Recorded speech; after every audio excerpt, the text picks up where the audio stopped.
देखिए, medical profession एक noble profession है जहां आम लोगों की खिदमत करने का मौका मिलता है। अब मैं पॉलिटिक्स को इबादत समझकर लोगों की खिदमत करना चाहती हूँ। जैसे कि मुझे लगता है बांडी पोरा की जो सबसे पहली रुकावट रही है वो है ख़ानदानी सियासत, जिसका खात्मा करना, और ये एक लाइलाज बीमारी है जिसका खात्मा करना और इसका इलाज करना मैं अपने ऊपर कर्ज और फ़र्ज समझती हूँ। जहाँ तक मेरा मानना है, मैं आपको आप लीडरान की बात कर रही हो बांडी पोरा से, यहाँ पे 3 MLAs रह चुके हैं।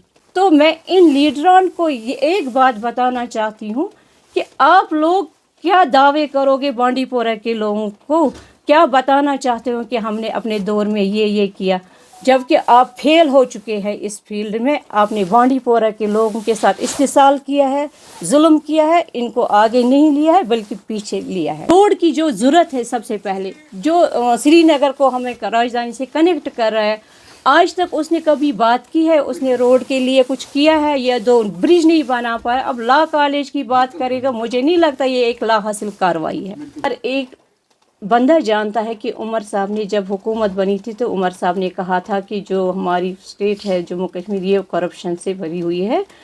तो उसने बहुत सारे दावे किए थे कि मैं जब मैं मिनिस्टर बनूंगा तो मैं इन चीज़ों पे लोगों के साथ वादे किए थे कि मैं आपको 12 गैस सिलेंडर्स दूंगा, बिजली दूंगा, 2000 यूनिट या चावल फ्री करूंगा। तो मुझ बेरोज़गारी पे काम करूँगा। जो बेरोज़गार हमारे नौजवान हैं 1 लाख से ज़्यादा, तो उनको रोज़गार मिलूँगा, या डेली वेजर्स, कैजुअल लेबर्स, उनको रेगुलराइज करूँगा, परमानेंट करूँगा। लेकिन जो सबसे मेन चीज़ है, मुझे लगता है वो इस चीज़ में फेल हो गए हैं। उन्होंने कोई वादा पूरा नहीं किया है। अब रही बात करप्शन की, जो आप कह रहे हो, जो आप रोज़ सुनते आए हैं कि ACB वालों ने आज किसी फलानी तहसीलदार को पकड़ा है, आज किसी छोटे मुलाजिम को पकड़ा है, किसी कल पटवारी को पकड़ा है और रिश्वत लेते हुए। तो इस पे उमर साहब ने कहा था कि मैं इस स्टेट को मुक्त करूंगा इस करप्शन से। तो जहाँ तक मेरा मानना है, मैं ये कहना चाहती हूँ आपके माध्यम से कि लेफ्टिनेंट गवर्नर साहब से मैं कहती हूँ कि ये जो आपने ACB वालों को या क्राइम ब्रांच के वाले किया है कि ये चीज़ें, इस करप्शन पे हम काबू पाएंगे, तो मुझे लगता है ये दायरा इन्हीं तक वसी नहीं होना चाहिए। छोटे छोटे मुलाजमों तक ही महदूद नहीं रखना है।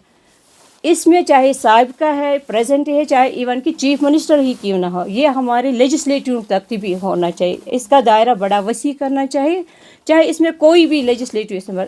हमें ये देखना है कि जब ये असेंबली में से पहले थे, इनकी पहले जो पहले इनकम थी वो क्या थी। अब जब ये लेजिस्लेटिव मेंबर्स बने, चाहे वो साहिबका चीफ मिनिस्टर ही क्यों ना है या प्रेजेंट चीफ मिनिस्टर, आज इनकी माली अहलियत कहाँ है?